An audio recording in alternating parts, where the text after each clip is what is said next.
नमस्कार, मैं Bharat Sutar learning with BKS पर आपका स्वागत है। आज का हमारा टॉपिक है राजस्थान के प्रजामंडल आंदोलन। मुख्य प्रजामंडल आंदोलन कौन कौन से थे इसके बारे में देखेंगे। प्रजामंडल आंदोलनों को इसलिए शुरू किया गया था क्योंकि वहाँ पर उस क्षेत्र में जल्दी से जल्दी उत्तरदायी शासन की स्थापना हो सके और जो शासन का अधिकार है वो जनता के हाथ में आए। शासन का अधिकार है वो जनता के हाथ में आए, इसके लिए है सभी अलग अलग क्षेत्रों में इसके लिए प्रयास किए गए थे। अब बात आती है प्रजामंडल आंदोलन के बारे में। सबसे पहले बात आती है 1931 के बाद में। 1931 में है वो दो जगह प्रजामंडल आंदोलन शुरू किए गए थे। दो जगह प्रजामंडल आंदोलन है वह शुरू किए गए थे। एक तो आता है, सबसे पहले हम देख लेते हैं बूंदी प्रजामंडल। सबसे पहले हम देख लेते हैं बूंदी प्रजामंडल। बूंदी प्रजामंडल की स्थापना है बूंदी प्रजामंडल की स्थापना है बूंदी प्रजामंडल की स्थापना है वह 1931 को की गई थी। बूंदी प्रजामंडल की स्थापना है 1931 को की गई थी। कांतिलाल की अध्यक्षता में की गई थी। बूंदी प्रजामंडल की स्थापना है वो कांतिलाल की अध्यक्षता में की गई थी। इसके बाद में आता है जयपुर प्रजामंडल। बात करते हैं जयपुर प्रजामंडल के बारे में। तो जयपुर प्रजामंडल की स्थापना भी 1931 में की गई थी। सिरंजी लाल जी मिश्र की अध्यक्षता में ये की गई थी। सिरंजी लाल मिश्र की अध्यक्षता में की गई थी। स्टार्ट में जब 1931 को की गई थी तो सिरंजी लाल जी मिश्र की अध्यक्षता में की गई थी। स्टार्ट में इनका मुख्य उद्देश्य यही था खादी का प्रचार करना, और उनका जो कार्य क्षेत्र है वो ज़्यादा बड़ा नहीं था। आज़ादी के रूप में है वो इन्होंने संघर्ष फिर बाद में किया था।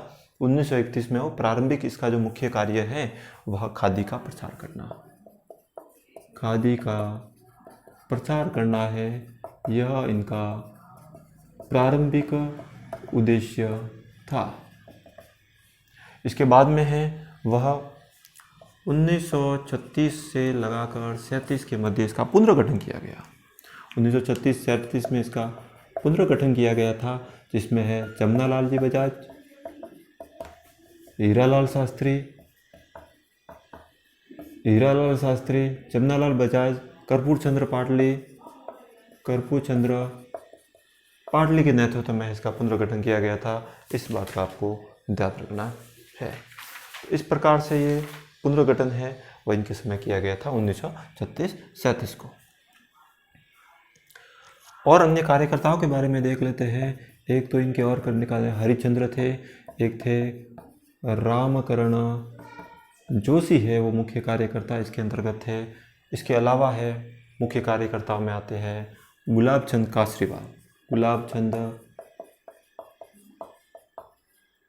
कासरीवाल है वो मुख्य कार्यकर्ता के अंतर्गत आते हैं। तो इस प्रकार से मुख्य कार्यकर्ता थे। हीरालाल जी जमनालाल बजाज की पत्नी थी रतन शास्त्री। ये भी 1942 में जब भारत छोड़ो आंदोलन हुआ था तो इसके लिए है वो जेल में गई थी। 1938 के आसपास इसके जो अध्यक्ष बने थे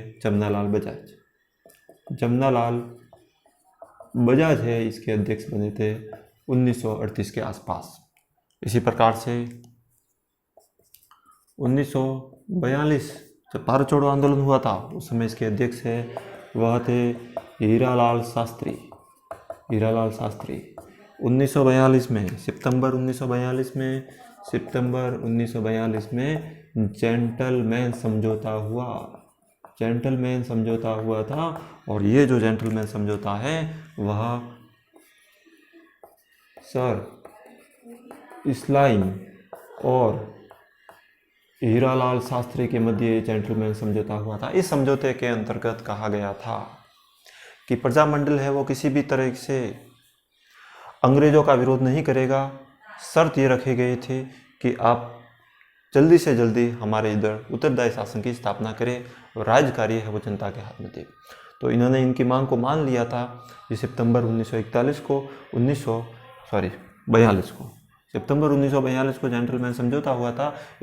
इनकी बात को मान लिया गया था कि हम भारत छोड़ो आंदोलन में हिस्सा नहीं लेंगे, लेकिन आप हमारे इधर पहले है उत्तरदायी शासन स्थापना की ओर कदम बढ़ाओ। तो इससे एक पक्ष है वो इसका नाराज हो गया था, एक पक्ष है वो नाराज हो गया था और उन्होंने आज़ाद मोर्चे का गठन किया।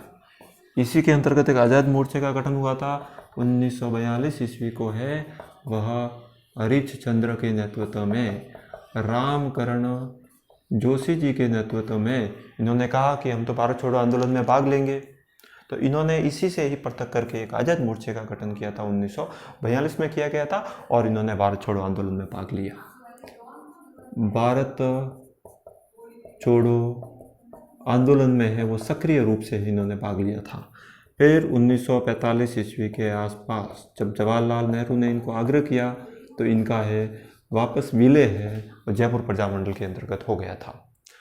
बात करते हैं 1942 ईस्वी के आसपास हीरालाल शास्त्री है उनके अध्यक्ष बने थे। 1942 के आसपास जमनालाल जी बजाज का है वो निधन हो गया था और इसके अंतर्गत है रतन शास्त्री है, उनको भी जेल की हवा खानी पड़ी थी भारत छोड़ो आंदोलन के अंतर्गत। तो इस प्रकार से ये जयपुर प्रजामंडल के बारे में महत्वपूर्ण जानकारियाँ हैं वो आ जाती है और हम इसमें देखने का प्रयास करते हैं इम्पोर्टेंट बात हो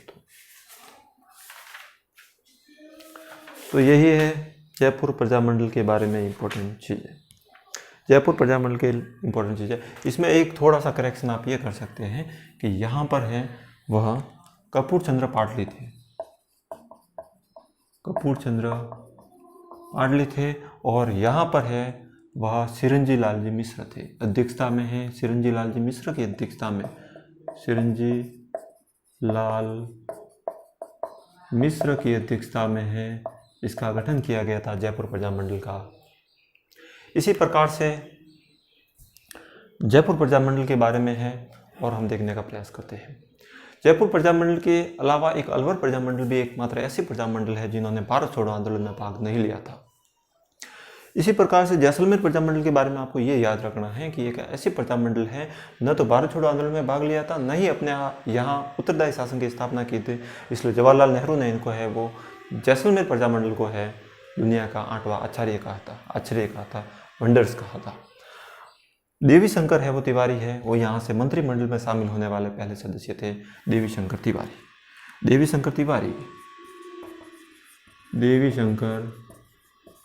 तिवारी है वह इसमें शामिल होने वाले पहले सदस्य थे।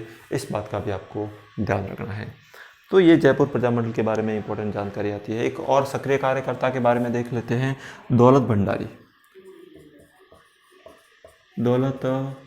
भंडारी भी है, इनके मुख्य कार्यकर्ता थे जयपुर प्रजामंडल के अंतर्गत। 1936-37 में इसका पुनर्गठन किया गया था। वास्तविक स्थापना 1931 को हुई थी, कर्पूर चंद्र पाटली की अध्यक्षता में हुई थी। प्रारंभिक कार्य खादी का प्रचार करना था। इनका पुनर्गठन 1936-37 में हुआ था। पुनर्गठन जमनालाल जी बजाज, हीरालाल जी शास्त्री, अन्य कार्यकर्ता सिरंजी लाल जी मिश्र को अध्यक्ष बनाया गया था। हरिश्चंद्र, रामकरण जोशी, दौलतमल भंडारी, गुलाब चंद कासरीवाल और रतन शास्त्री जेल भी गए थे। 1938 में इसकी अध्यक्षता जमनालाल बजाज जब उसके अध्यक्ष बने थे। 1942 में हीरालाल शास्त्री अध्यक्ष बने थे। उसके समय सितंबर 1942 को है जेंटलमैन समझौता हुआ था। सर स्लाइम और वहाँ के प्रधानमंत्री थे उस समय के, और हीरालाल शास्त्री के मध्य इसके अंतर्गत शर्त ये रखी गई थी कि हम भारत छोड़ो आंदोलन में किसी प्रकार से भाग नहीं लेंगे, बशर्ते आप हमारे यहाँ पर है वह उत्तरदायी शासन की स्थापना कर दे। आज़ाद मोर्चे का गठन किया गया था क्योंकि एक पक्ष ऐसा था ये चाहता था कि हम भारत छोड़ो आंदोलन में भाग लें। हरिश्चंद्र और रामकरण जोशी की अध्यक्षता में भारत छोड़ो आंदोलन में भाग लिया। 1945 में इसका पुनर्गठन जवाहरलाल नेहरू ने करवाया और देवी शंकर तिवारी एकमात्र ऐसे सदस्य थे जिनको है वो मंत्रिमंडल में शामिल किया गया था। इस बात का आपको ध्यान रखना है। ये जयपुर प्रजामंडल के बारे में महत्वपूर्ण जानकारियाँ हैं वो इस प्रकार से हो जाती हैं। अब बात आती है करौली प्रजामंडल के बारे में। करौली प्रजामंडल के बारे में बात करते हैं तो इसकी स्थापना 1938 को की गई थी। 1938 को की गई थी। अभी मैंने आपको बताया है या नहीं बताया तो देख लो। 1938 में जब हरिपुरा अधिवेशन हुआ था कांग्रेस का, तो 1938 से पहले है वो कांग्रेस की ये नीति थी कि वह रियासती कालीन शासक थे, उनके आज़ादी के लिए जो संघर्ष कर रहे थे उनका साथ नहीं दे रहे थे। लेकिन 1938 में जब हरिपुरा अधिवेशन हुआ था तो कांग्रेस ने अपनी नीति को चेंज करके कहा कि हम उत्तरदायी शासन रियासत जो जनता थी, रियासती कालीन जनता थी, इनका है वो स्वतंत्रता के लिए इनका साथ देंगे। तो 1938 में हरिपुरा अधिवेशन में कांग्रेस ने नीति मानी कि हम रियासती काली जनताओं का साथ देंगे, वहाँ पर उत्तरदायी शासन स्थापना में हम उनका साथ देंगे, उनकी आज़ादी में उनका साथ देंगे। ये 1938 को हरिपुरा अधिवेशन जो कि सुभाष चंद्र बोस की अध्यक्षता में हुआ था, इसमें ये चीज़ की गई थी। इस बात का आपको ध्यान रखना है। तो 1938 के बाद में है वो प्रजामंडल लगातार बढ़ते रहे। करौली प्रजामंडल की स्थापना है वह त्रिलोक चंद्र माथुर के द्वारा की गई थी। करौली प्रजामंडल की स्थापना त्रिलोक चंद्र माथुर ने है।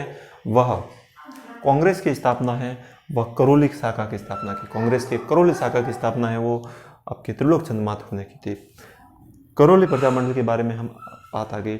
इस प्रकार से है वह। अब देख लेते हैं बीकानेर प्रजामंडल के बारे में। बीकानेर प्रजामंडल के बारे में महत्वपूर्ण जानकारी क्या क्या है। बीकानेर प्रजामंडल के बारे में देखते हैं तो बीकानेर प्रजामंडल के बारे में देख लेते हैं। इसके बारे में महत्वपूर्ण जानकारी क्या है। इनकी जो स्थापना है वह लगभग अक्टूबर 1936 के आसपास इसकी स्थापना हुई है। सक्रिय कार्यकर्ताओं के बारे में देख लेते हैं। इनकी स्थापना है वो कलकत्ता में हुई है। इसकी स्थापना है वो कलकत्ता में हुई है और इनकी स्थापना करने में महत्वपूर्ण योगदान है मद्दाराम वैद्य का जाता है। मद्दाराम वैद्य को जाता है। इसके अलावा श्री लाल आचार्य, इसी प्रकार से लक्ष्मी देवी आचार्य, ये महत्वपूर्ण कार्यकर्ता थे। इन्होंने बीकानेर प्रजामंडल की स्थापना है अक्टूबर 1936 के आसपास की थी।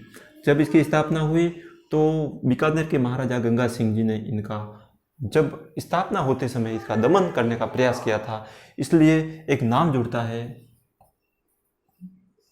पूर्ण हत्या। तो पूर्ण हत्या का जो संबंध है वह बीकानेर प्रजामंडल से है। पूर्ण हत्या का संबंध है वो बीकानेर प्रजामंडल से है, क्योंकि प्रारंभ में ही जब इसकी स्थापना हुई तभी उसको दमन करने का प्रयास किया गया, उसको अंत करने का प्रयास किया गया था। इसलिए इसको पूर्ण हत्या का जो संबंध है वो बीकानेर प्रजामंडल से आता है। बात करते हैं बीकानेर प्रजामंडल के बारे में और पॉइंट के बारे में। बीकानेर प्रजामंडल के बारे में हम और पॉइंटों के बारे में बात करते हैं तो बीकानेर प्रजामंडल की स्थापना है वह कलकत्ता में की गई थी। एक जगह थी वहाँ पर की गई थी। मद्दाराम वैद्य की अध्यक्षता में श्रीलाल जोशी थे। लक्ष्मी देवी आचार्य है और पूर्ण हत्या का संबंध है वह इनसे आता है। इसी प्रकार से है बीकानेर की थोती पोती नामक एक पुस्तिका छपाई थी। इसके अंतर्गत बीकानेर की थोती पोती, बीकानेर की थोती पोती,